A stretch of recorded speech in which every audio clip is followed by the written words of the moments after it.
Hello, everybody. It's Del Shores. And I'm Emerson Collins, and you're watching The Del and Emerson Show. Straight talk. Real gay. This gay. Femme for femme, and it's like rainbow dildos. And I have rainbow throwing up. Yeah. There we are doing the end of this Pride and Protest Month. What? I said it's still Pride Month, so just wearing the pride.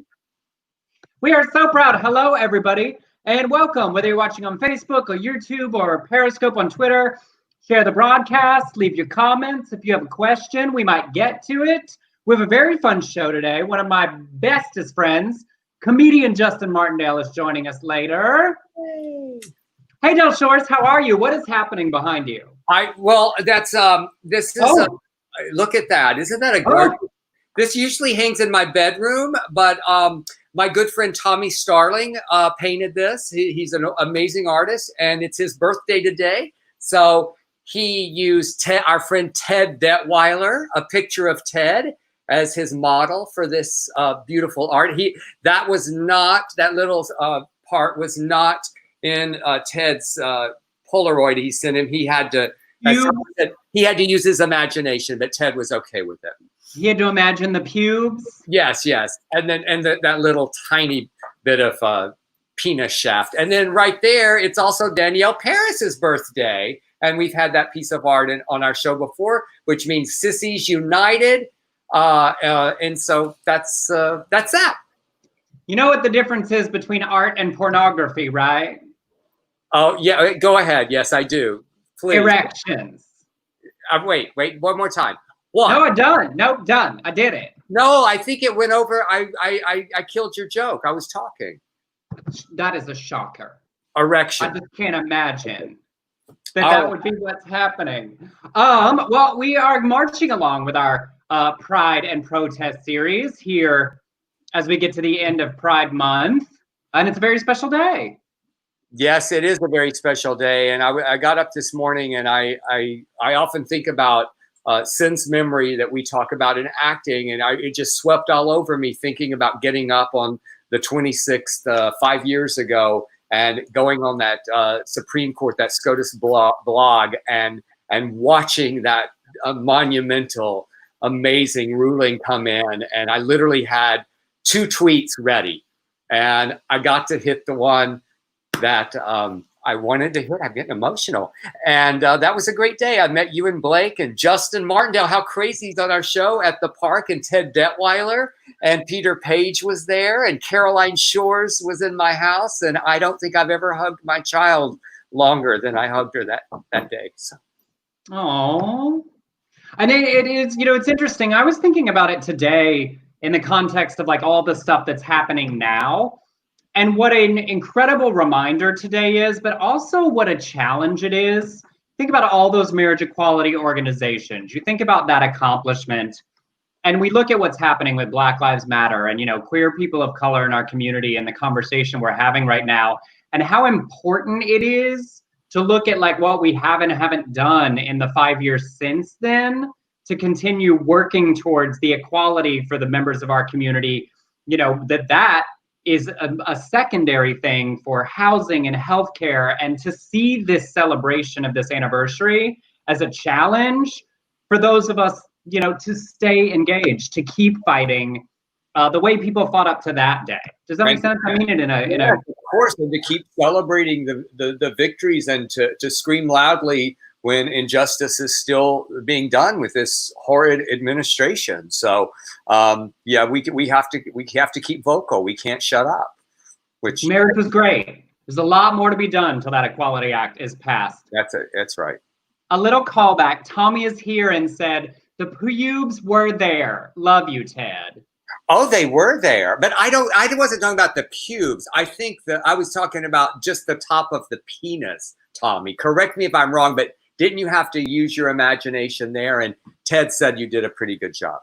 Well, Ted is here as well. Oh, so everybody's here. The entire painting is represented in the room today. So, well, all right. Okay, well, good. And related to our pride and protest conversation, being from the South and looking at all the conversations that are happening, cultural, legal, etc. The Dixie Chicks announced that they are changing their name just to the Chicks. Did you watch the music video of their new March song? I sure did.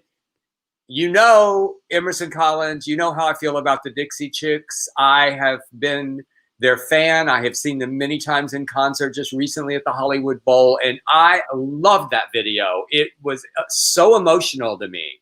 And I found it so impressive how wide-ranging the protest representation was, right? For Black lives, for Black trans lives, for queer people. Mm-hmm. The list of names at the end, as it sped up to see truly the number of people who have been killed, trans people that have been murdered, people that have been murdered in encounters with police officers. It felt like such an incredible demonstration of allyship and genuinely using your platform to say something. And I found the response from like bigot conservatives hysterical. Like, now I'm done with it. Y'all were done with the Dixie Chicks with the Bush thing 100 years ago. Oh, I had it out with some girl on Twitter. Yeah, she was, you lost me when you foreign. So I said, oh, shut up. Why are you trolling their page if you're not interested? If they lost you, then go the fuck away. Yeah. Their voice has been so important. And one of the reasons I love them so much is, first of all, Sharon Lane, my late great friend, took me and my daughters to many of their concerts. But my daughters were obsessed with the Dixie Chicks, and I think they are amazing role models for young ladies and women of any woman. I just love them, and so yeah, it was interesting. I saw it coming. I thought they're going to drop that name as soon as Lady Antebellum went to Lady A. I thought they're going to drop that name, and they did. And those are great conversations, right? The cultural impact is important. How we work to be actively anti-racist and symbols and names and those kind of things are important. But on the flip side, at the same time, in the last week, we saw just this week, the congressional Democrats introduced police reform legislation that was very aggressive with 3 Republican support. And on the flip side, Republicans in the Senate introduced legislation that no Democrats got on board with, because none of the organizations that are advocating for dramatic and significant police reform supported it. So the cultural things are good, but funding and policy are the most direct impact on how policing in America occurs. And I just was thinking about, at this point, do we get a protest on the steps of Congress to force this, to happen? Because now we have 2 pieces of legislation that'll meet in the middle and nothing will happen potentially till after the election. Yeah, I had a great experience, Emerson. I told you about where yesterday, while that was going on, while that vote was happening, I was doing a fundraiser with Veronica Escobar from El Paso, Texas. And it was just so exciting to see her there on the streets. And she only had this window and she had to go back and vote. And right before she left, Joe Kennedy came and did a shout out on the Zoom, and I got a screenshot. But I feel like the one thing that we have to do, we have to stay engaged. Like you were saying earlier, we must keep this conversation going, and we must take this. It's already happening. So many changes are being made, but we must make that change on November the 3rd. We have to flip that. And it's the follow through. Like, we have to stay on these conversations. Right. Our representatives will do the least if we don't stay actively involved in forcing them to make the changes we want. Yes. And related to that, a quick yay celebration. On Tuesday's show, we talked about Richie Torres and Mondaire Jones, Richie, an Afro-Latino man, and Mondaire Jones, a Black man, running in New York for Congress. And both of them won. The official tallies won't come out for a few days, but Richie has a 2-1 lead over that bigot Ruben Diaz Sr., and Mondaire is the clear winner. So they will both very likely win in November in very blue districts. So we will have these 2 gay Black men in Congress after November. So that was a huge success. And I wanted to share, Mondaire Jones, in his speech afterwards, said this. He said, "And so this is for Barbara Jordan, that powerful voice in the U.S. House of Representatives who could not lead an authentic life. This is for Bayard Rustin, the architect of the March on Washington, who could not publicly be associated with Martin Luther King because of the scandal of who he loved.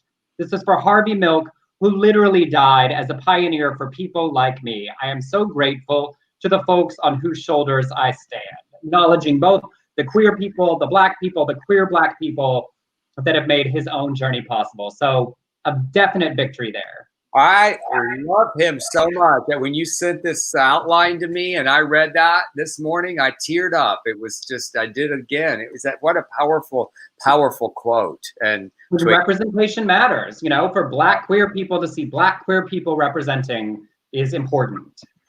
So a little negative news, the town of Waterton, New York had a pride flag at City Hall and a man ripped it down and dumped it into a city drop box.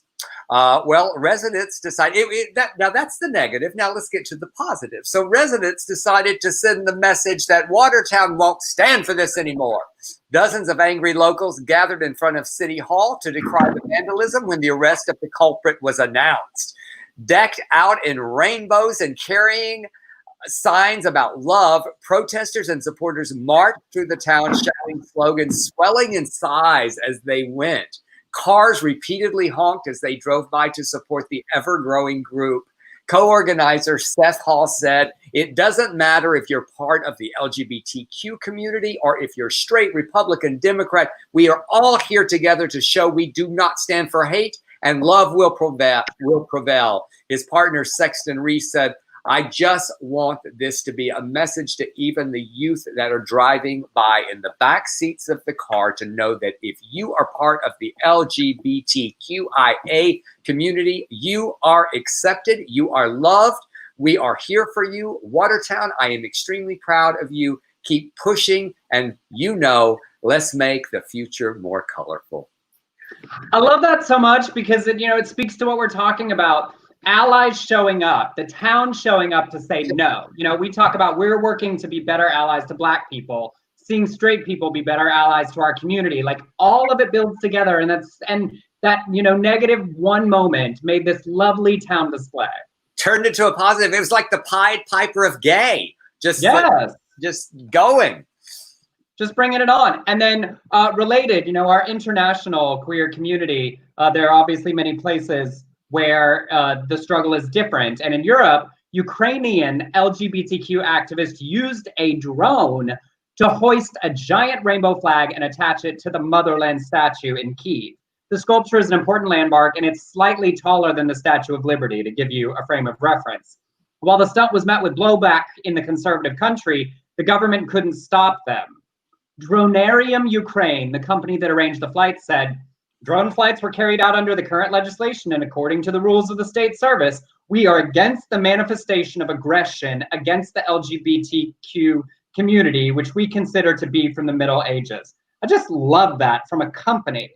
And Ukraine, pride parades have been disallowed in previous years due to fears of violent response, and the ones that have happened resulted in attacks or were so heavily guarded they had more police presence than the protesters. This is a country where the founder and primate of the Ukrainian Orthodox Church went on TV and said that the coronavirus was, in his words, God's punishment for the sins of men, the sinfulness of humanity. First of all, I mean same-sex marriage. So he just spelled it out. He said, this is what it is. And I want to show you real quick the statue because it's really cool. In some places, like for us, rainbows can be like, oh, businesses just want our money. And then in other places, it's a really huge statement, where the danger is so much higher.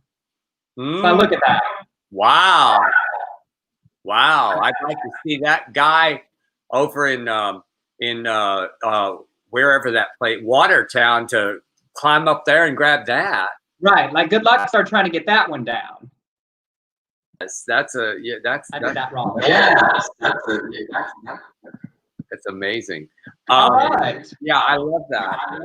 It's amazing. It's also kind of interesting how they're still blaming the gays. They're just blaming for, it's like, and on this day, Emerson, I just want to give you a shout out for your work on A Very Sordid Wedding, because we started that way before this decision, and this decision had such an impact on that script. And I think we were the first movie to have a gay marriage that was like acknowledged, that Supreme Court decision, if I'm not mistaken. I think so too. Yeah. Doing our part through our work, through our activism, wherever we can. There you go. So, all right. Terry Gonda is a part-time music director at St. John Fisher Chapel in Auburn Hills, near Detroit, Michigan. She has worked at the church for 30 years. She became involved with the liberal parish after a breakup led her to consider suicide.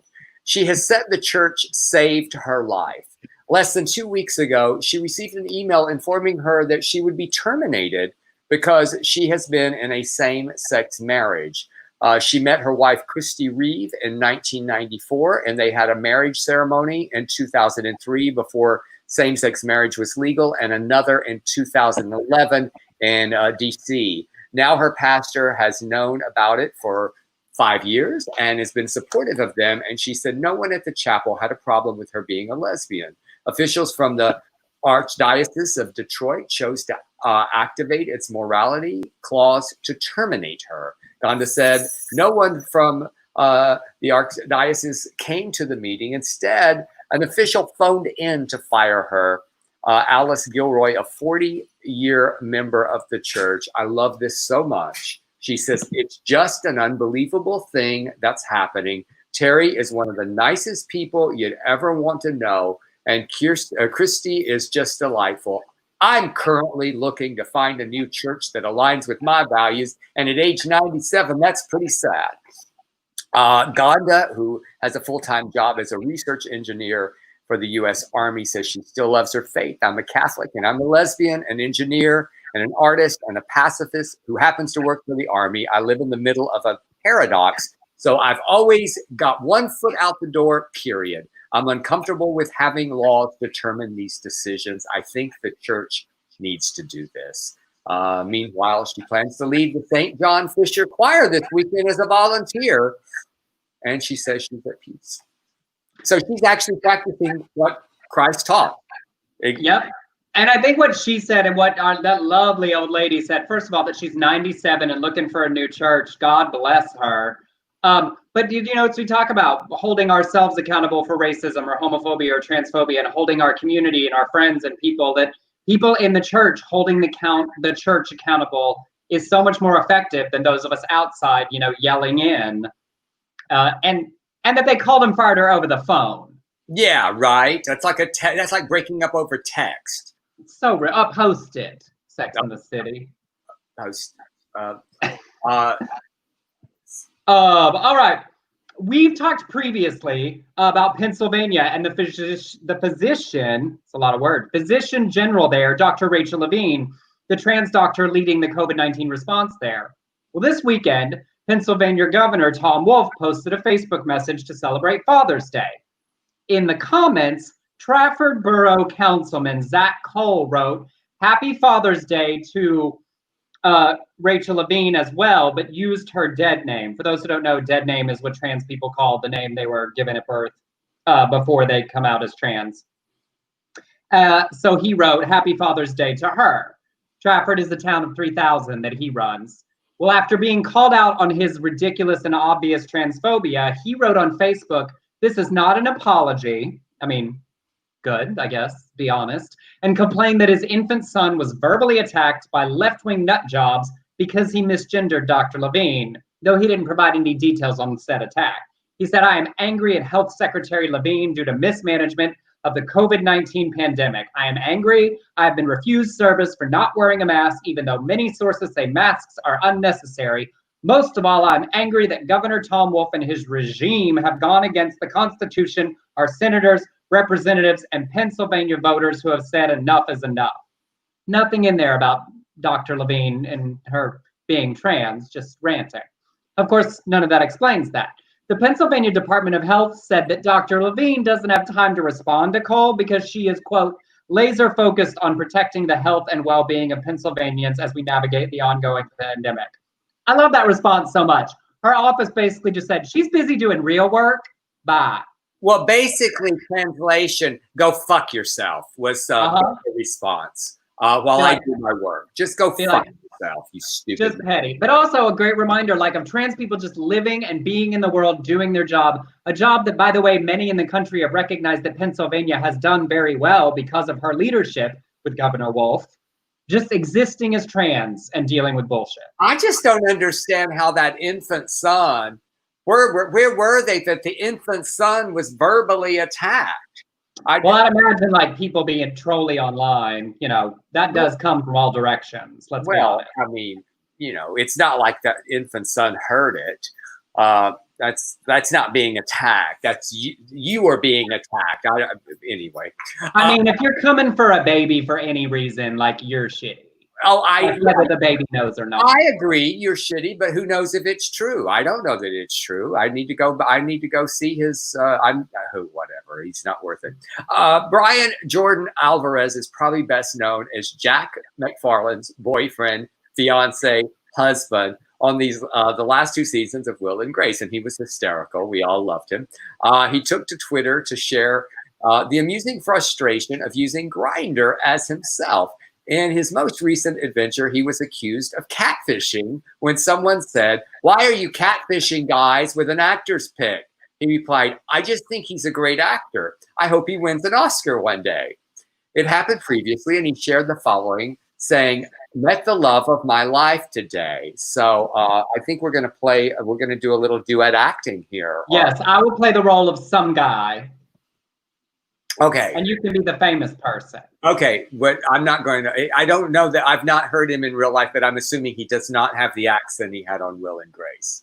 Correct. Okay, good. Because I can do that accent. Please don't. Okay, the role of some Grindr gay. Here I go. Let me breathe in the character. You really being such an asshole of using someone else's pics? Reported your profile.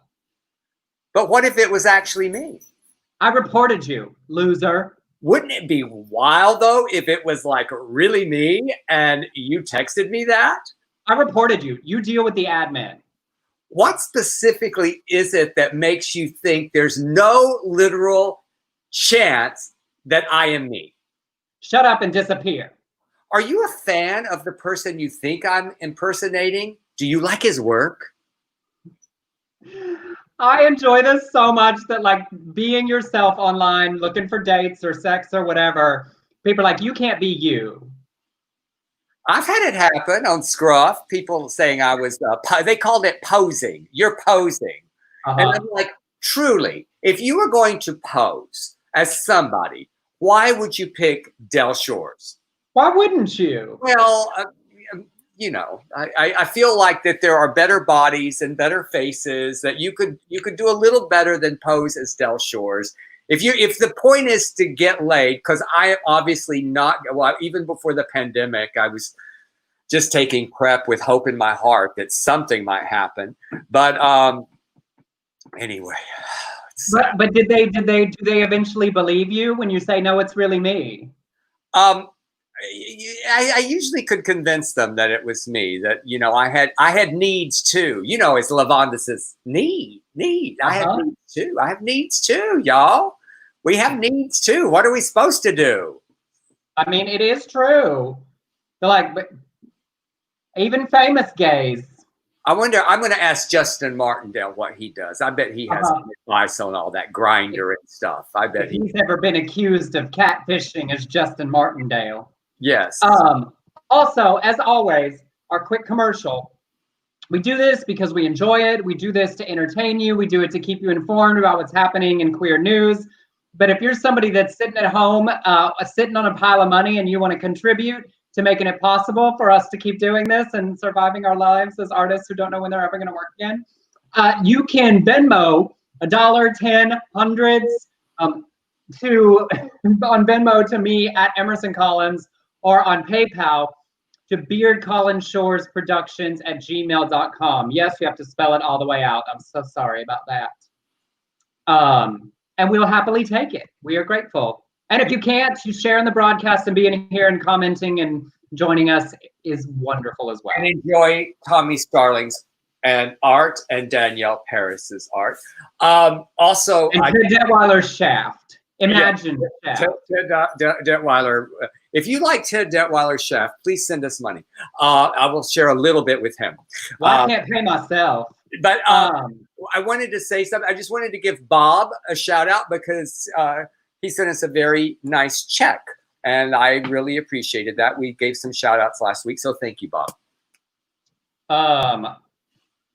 All right. Well, one more before we get to our guests waiting in the wings. We talked about what happened with J.K. Rowling, and here's why it matters what people say that is transphobic or that is detrimental to parts of the community. Because after the SCOTUS decision about Title VII, Democrats tried to use that momentum to bring the Equality Act to a vote in the Senate to make it illegal to discriminate in employment, housing, healthcare, all the things beyond marriage that matter for so many people's daily lives.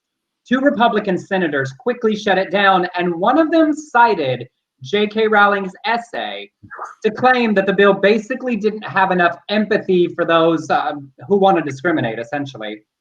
Senator James Lankford said, "We don't want anyone to be discriminated against anyone, but we can do this in a way that accommodates everyone and that we can actually work towards agreement." To say, in the words of J.K. Rowling this past week, where she wrote, "All I'm asking, all I want is for similar empathy, similar understanding to be extended to the many millions of women whose sole crime is wanting their concerns to be heard without receiving threats or abuse. Let's work together to get equality. This bill does not do it in this form." So the things that our people in our culture say that contribute to transphobia can then be weaponized. It is why it's important to continue to hold each other accountable. Yes. Amen.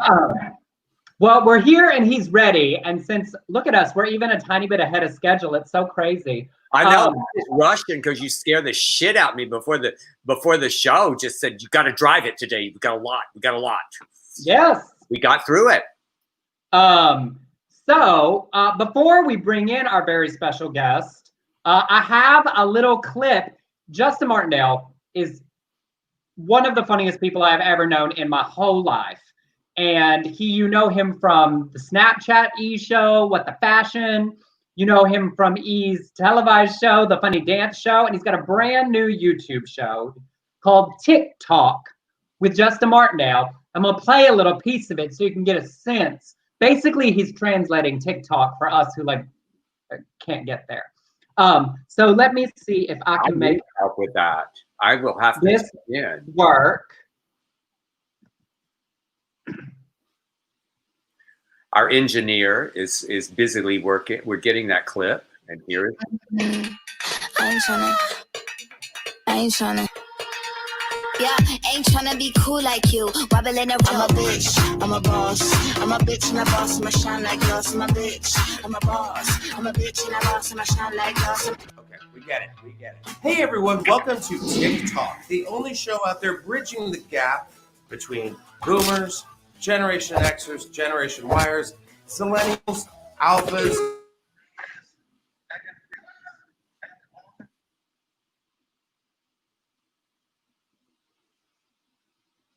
Uh-oh.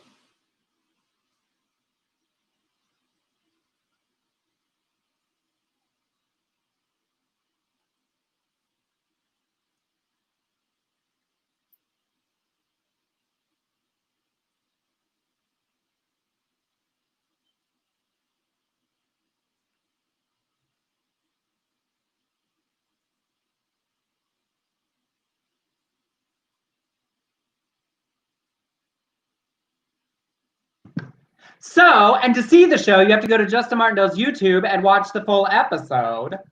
So everybody heard that but me?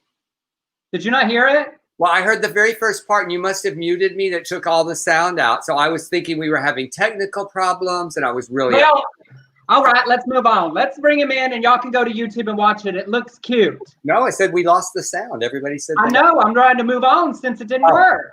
Oh, okay. I thought maybe... Okay, never mind. Okay, bring him in. Ladies and gentlemen, please welcome to the show, Justin Martindale. Oh, they didn't hear any of it? Okay, No. well, I'll have to let him know next time I see him. What an asshole. Hey, guys, what's going on? Hey, I'm sorry. I didn't realize we were live. No, it's totally fine. Hi, Dell. Prep your heart. How are you, darling? I'm so good. last time I think I saw you, you were in a towel that didn't fit. Sounds about right. At the brunch before they closed us all down. Oh my God, yes, that really was what happened. Remember, you were like, does your towel fit? I said, oh, I have excess towel, Justin. Your towel, like, I don't know if it was just because, like, I'm a size Sasquatch or what, but the gym towels, Dell and I go to the same gym, and he saw me, and I was like, Dell, my towel doesn't fit. And he was like, that's something to be proud of around here. They are very small. They are WeHo towels, and they shame people with those towels. They do, but you were like, "Oh, it totally fits with me." Bye, and I'm like Quasimodo in a towel. You're a big guy, and I don't mean in a fat way. You are a big guy. For you, he means tall. You're tall. Happy Marriage Equality Day. This show's over. Justin, I was talking. I don't know if you were in the show, but I was this morning when I realized you're on the show and this day. How we all met at the park last year, or not last year, 5 years ago. Yes, I saw that. That was so crazy. Yeah, crazy. So here we are, reunited on whatever this is that we're doing. StreamYard. What is life anymore? I know. I'm very excited because, like, I remember that day. It was very, very, very exciting. The energy was all over the place. I was dating, I think, my third sociopathic boyfriend at the time. Correct. Correct. You were so in love, though. I feel like that at that point you were hopeful still, weren't you? 5 years ago, yes. Yeah. Yes. 5 years Not ago. Not now, but then. That spiraled later. Oh, yeah. Yes, once they start admitting that they ate cat food in Paris, I'm out. Like, no. I'm like, what? Get out of here. I just want to know how that came up in a conversation. Oh, he just volunteered. Just volunteered. We were sitting by the pool one day, and he said, oh, that reminds me of the time I lived in Paris, and I was a mime on the streets and ate cat food. And it got so quiet, you could hear the, like, America's Got Talent X, like, in the air. It was just like red flag. It was like, oh, God. And then it's just been terrible ever since. But one day. Oh. But, you look great, and you have a brand new show. And since I messed up the sound and no one could hear it, explain to everybody your new show. Well, I'm so glad you asked. I had a show on E! Called What the Fashion, which officially ended today. They canceled it. Wonder why? Because you left. Because I left, girl. And then I was on tour with Jim Jeffries, and I had some meetings at Netflix before this whole quarantine thing happened. And then it actually happened on my birthday this year. That's when, that's just my luck. It's just like, it's a milestone birthday and lockdown. And I kind of went through a couple months where I was just like, well, what the hell am I going to do? I don't know anything. Like, I don't know how to do anything, like, in general. I don't know how to do anything like technology or anything like that. I have no clue. So your hair looks great. Yes, it does. This is all I know how to do. I did Joe Rogan's podcast not too long ago, and he told me that I should start my own YouTube channel. And I was like, yeah, that's something that I've wanted to do, but I don't want to be like, hey guys, it's my YouTube. Like, I want it to be fun and structural and everything. So through those months, I saw how TikTok was kind of like taking off with everything, and how the people in their 30s, even in their 40s and 50s, were slowly getting on board with it and, like, pissing off all the teenagers and the zillennials and stuff. So I was like, what would happen if, like, I just got on it for a couple days, researched it, figured it out, kind of caught up with the language and the lingo and all that stuff, and kind of instead of critiquing fashion, I critique people's TikToks. So it's kind of like The Soup meets America's Funniest Home Videos, but for TikTok. Yes. And then we don't have to, like, understand what's happening on TikTok. You can just explain it to us.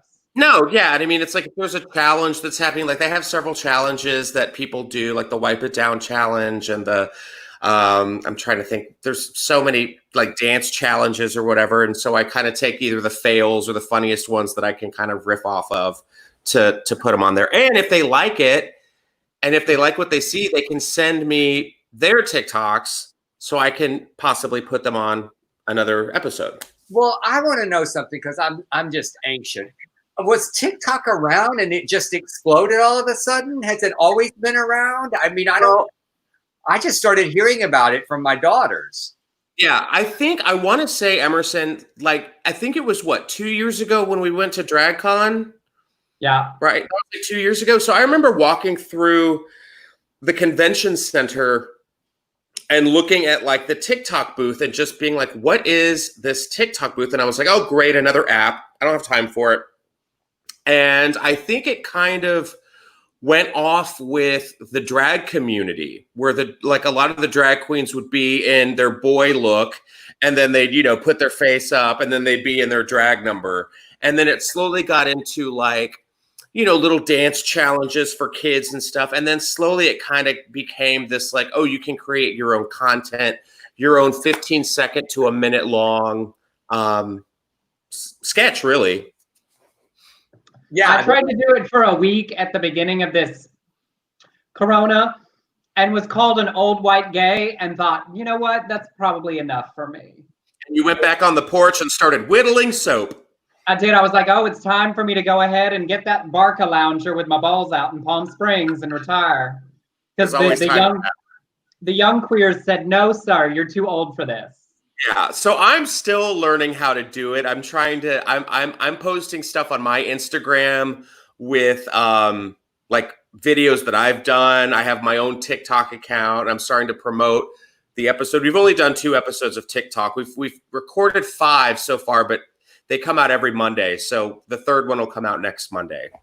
So I'm learning as well with the children.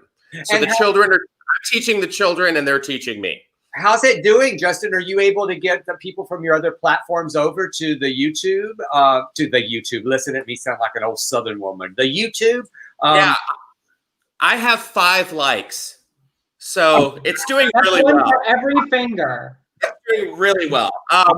Sign on and like it right after this. You're gonna have 6 after this show. Thank you. It's actually doing really well because YouTube is just so saturated with stuff. So it's just a matter of like putting it out there and kind of redirecting, the traffic to that. And once I left What the Fashion had put their videos up on YouTube as well. So it's just trying to get that audience to be like, okay, well, that mess is over. Come look at this mess now.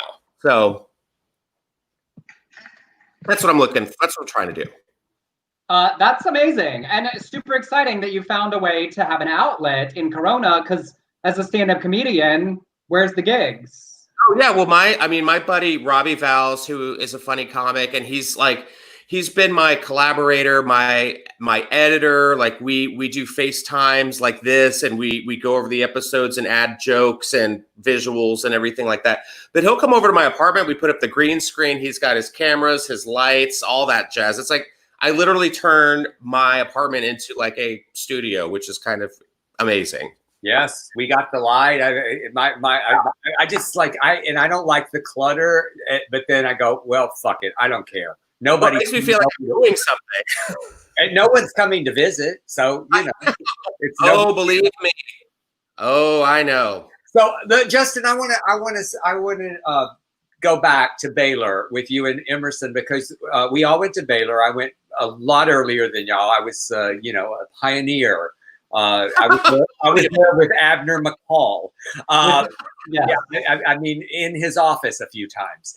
But y'all met at Baylor in the theater department, and Emerson has told me a few times, because the stand-up came later in your life. Emerson has acknowledged that you were one of the very best actors in the department, and he said Justin Martindale is the actor of us all. And I did not say that. Yeah. I did not say he is the actor of us all. He's better than me and Allison Tolman combined. No, I'm kidding. Well, that's the truth. So I did say he is an incredibly talented actor, from Shakespeare to comedy to modern. Like, so many people know you now from stand-up and comedy, but it started as a truly gifted actor, and you went into stand-up looking for an outlet, right? Yeah, no, I really did. Thank you for that. I did. I kind of was the shit in the theater department. I had done, I think.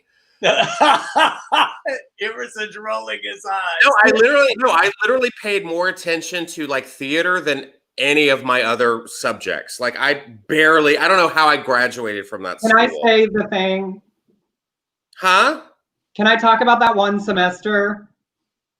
There's too many of those one Where semester. we were like a good 6 weeks into the semester, and you'd been going to class and you hadn't actually registered for it. Oh yeah, there was that. And they were like, we went through the roll call, and I was like, you didn't say me, and they're like, who the hell are you? And I'm like, meh. They're like, you have to actually register to be in class. So I was just going to classes and sitting in them.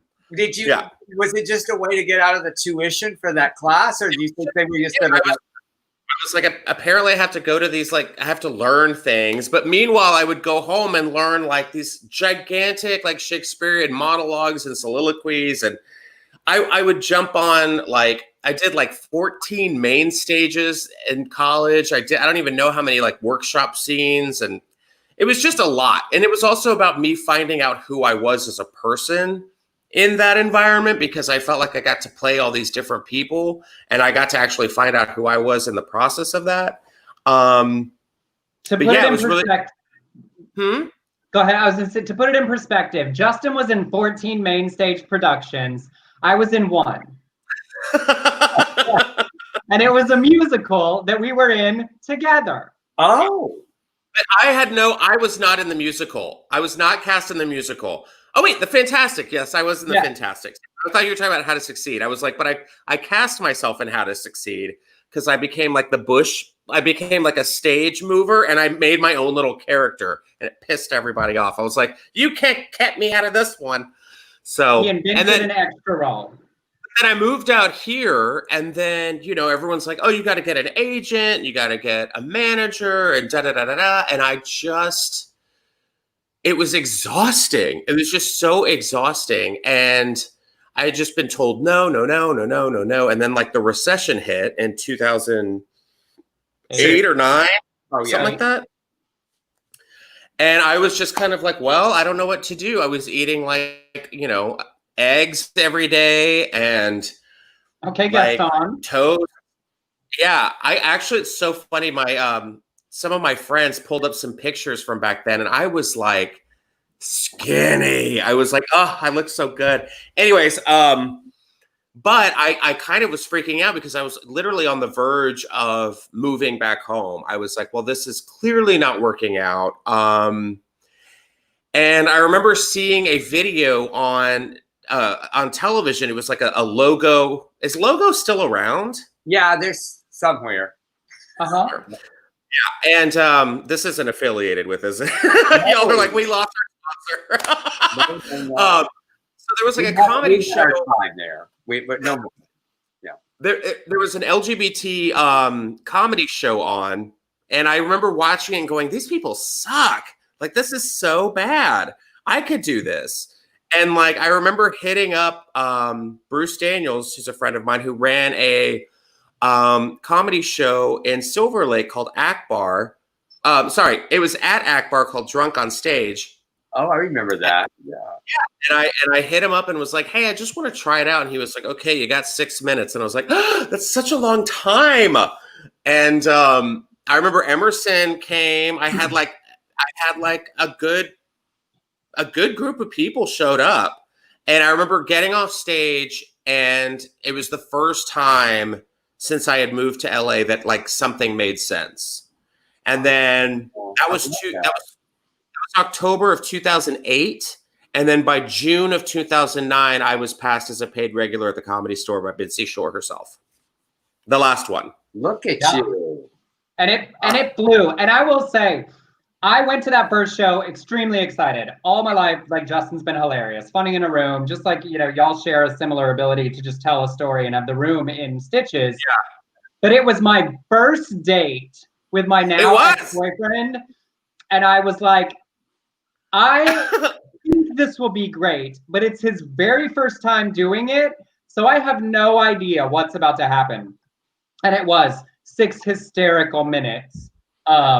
Although I have said some of his early comedy, I was like, oh, I was there when this happened. Because I was like, oh yeah, this is like the grown-up version of like a story I used to watch you do at a party in college in Waco, Texas.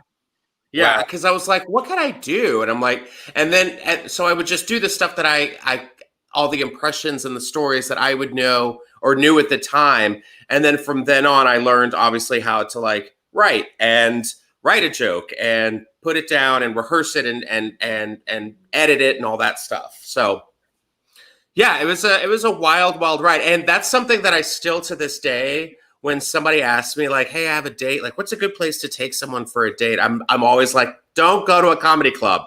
But then I'm like, are you drinking? And they're like, yes. And then I'm like, take them to a comedy club. Because you will learn that person's type of humor in a couple cocktails. And also, and related to that, you've charted a very interesting path sort of through the comedy world and being a comic that's gay, but it's not that much of your material. Right. Yeah, I have. I feel like it's still very stereotypical. I mean, obviously, it's definitely a boys' club, if we haven't noticed in the past couple of weeks, and all the behavior that's been going on with those fools. I know some of them actually personally, so it kind of shook some feathers and kind of put a dark cloud of disappointment on all of us. But I've always kind of been true to myself. I remember the night that I did get passed at the Comedy Store.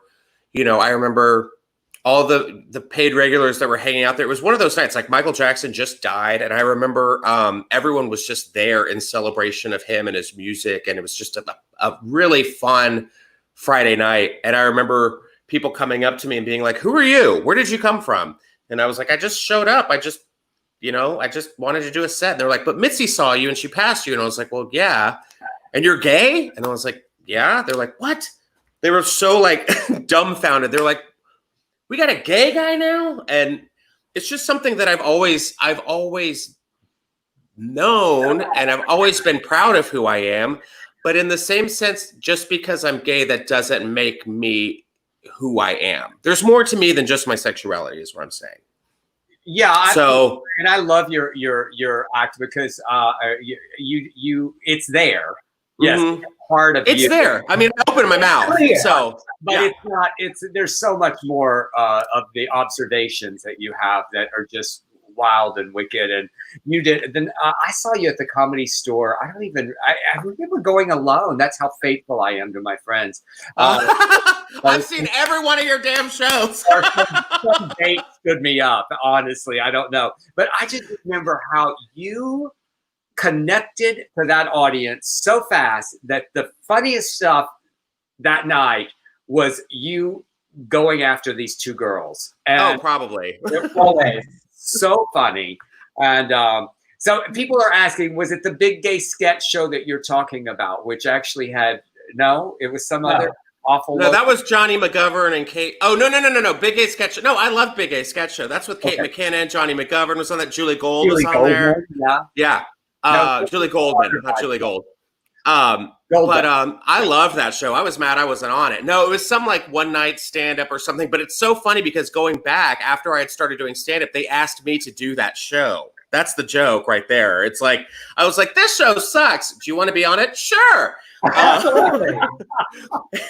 Where do I sign up? It was me and DJ Pierce. Shangela was on it. I'm trying to remember who else was on it. I can't remember. I mean, it was so funny. But going back, like since I've been on the road now with Jim Jeffries, who's a very, very well-known Australian comic. He actually has a new special coming out, I believe, on July the 7th. So we've been on the road. He's straight. I'm gay. We're actually friends in real life. So he would take me on the road with him and give me that platform to do like 15, 20 minutes, in front of a sold out theater, like 3,000 plus people, which now just is crippling, terrifying to me to think of 3,000 people with no masks on. But, you know, we would go to like, I mean, we were in Ohio, we went to DC, we went to New Orleans. We had like a bunch. We went to like Trump country pretty much. Nashville. I performed at the Ryman at the Grand Ole Opry. I mean, that's huge. Yeah, it was really fun. But I remember seeing like all these like Southern people, and I'm Southern, obviously, but like Southern, like catch catfish with their hands, Southern. You talk like this. Hey, just yeah. And they were like, "You're real funny for being gay." I mean, I don't have a problem with it, but it was good. You were good. I'm like, oh, thank God. So it was just like, okay, I feel like that was my platform, was to make them realize that we're not all like, I mean, I can for sure. I was about to say. You know what I mean? You know, it's like we're not all like, you know, we're not all over the top caricatures, really. There's a wide range of us and a wide range of comedy that we can do. Yes. So it was just something that they were like, wow. I remember somebody coming up to me after one of the shows and said, I just want to say, even though you were gay, I thought you were really funny. And I was like, well, thank you. I'm glad they got past that to see the humor. Yeah. And I wanted to follow it up with, and Epstein didn't kill himself. I think there's a compliment in there somewhere. Hang on. Mm-hmm. I was like, And you know what? My favorite one to this day is when girls, like younger girls, come up to me and they just let me know. They just come up to me and let me know, if you weren't gay, I'd date you. I'm like, oh. Be like, wow. That's so weird, because if I weren't gay, I wouldn't date you. That's what I'm saying. I'm like, you're a 5, bitch. What are you talking about?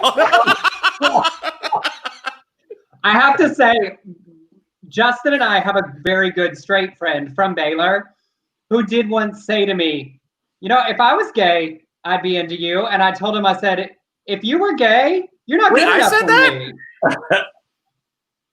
Why don't you listen when I talk? I said, we have a straight friend. Oh. Who said, if I were gay, I would date you. And I told him, I said, if you were gay, you wouldn't be good enough for me. Mm-hmm. And he was so offended. And I said, you can't be offended about me hypothetically rejecting your homosexual self. Right.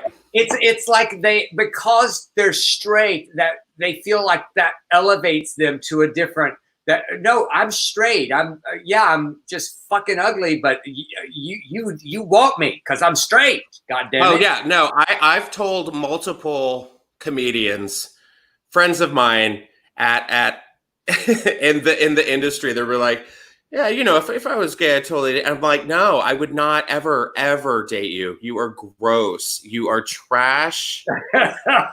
And I would never, like, I'm telling this to your face, I would never date you. And they're just like, damn, okay, well, dude, that's like pretty brutal. You have to go all hard on me. And I'm like, it's the only hard thing you will ever get from me. Okay. I won't name. Do not. No, I want 3 names. Oh, really? Well. No, they don't. I mean, you would know them. Maybe. I don't know. No, I'm not naming any names right now, especially like, no, because someone will be like, Justin Martindale said, you're like, no. You gotta be. Oh, look, Justin. So Jesse said, I remember the first time we saw you and Justin was on an Atlantis Mediterranean cruise to Egypt. God. I am so sorry. Justin got booked to perform.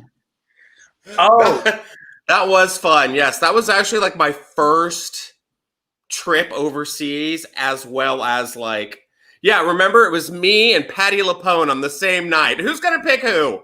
There was one night where Justin was booked to perform opposite Patti LuPone in the main room, and it was like, no, it was Patti LuPone in like a sold out theater, and Carnival Cruise Justin over here, like in the other room, and there was like 8 people. And I remember I got so shit faced on Ouzo in Greece, because I was just like, fuck it, no one's going to come. And I remember it was like the worst show I've ever done in front of like 8 people.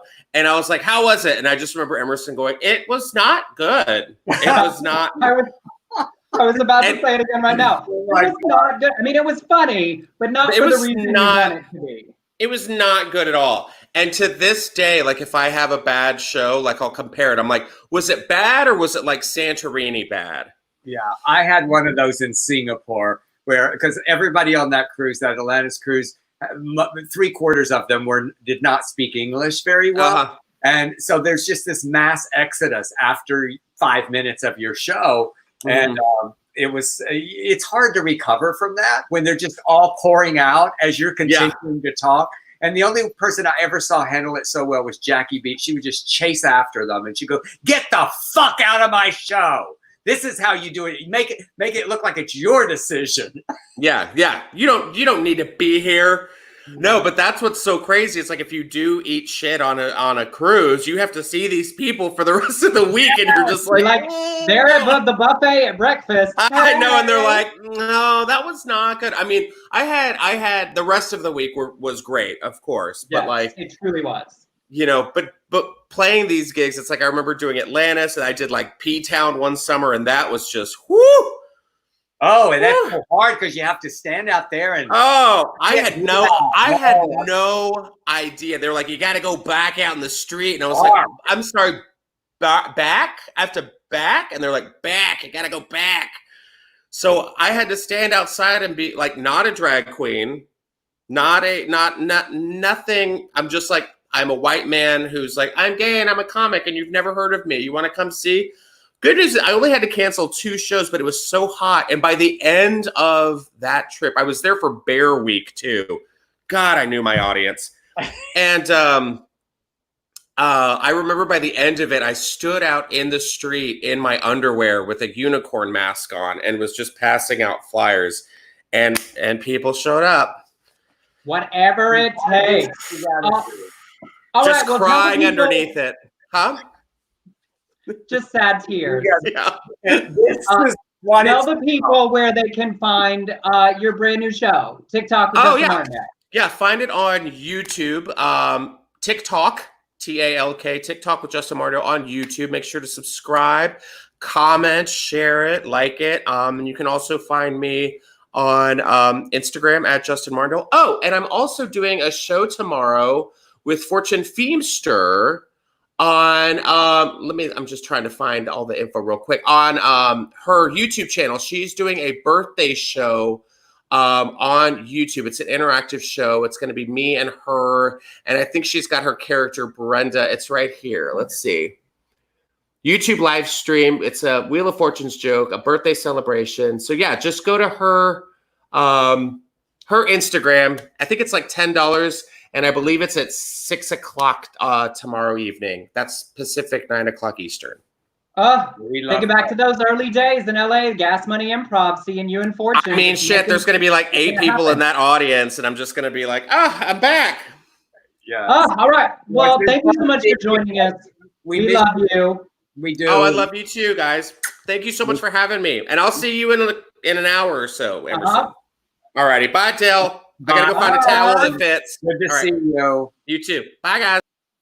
All right, and you had one more thing you wanted to share. I wanted to tell everybody that we've been so grateful to everybody who has contributed to this theater contribution. The Del Shores Foundation sponsored 23 theaters in fundraising with our sorted live stream, and the auctions are kind of coming to an end. And you can go and get some final items. And Joe Leon, Bo Bridges' friend, drew all these amazing caricatures, and they're all on sale. So the replicas of the sketches, and all the actors have agreed to sign them. So get those. Oh, and there's one. I can't believe that this lovely coat, this lovely jacket that Nolita wore in the when she went to jail in a sordid wedding has not sold yet. That's the only big costume that hasn't.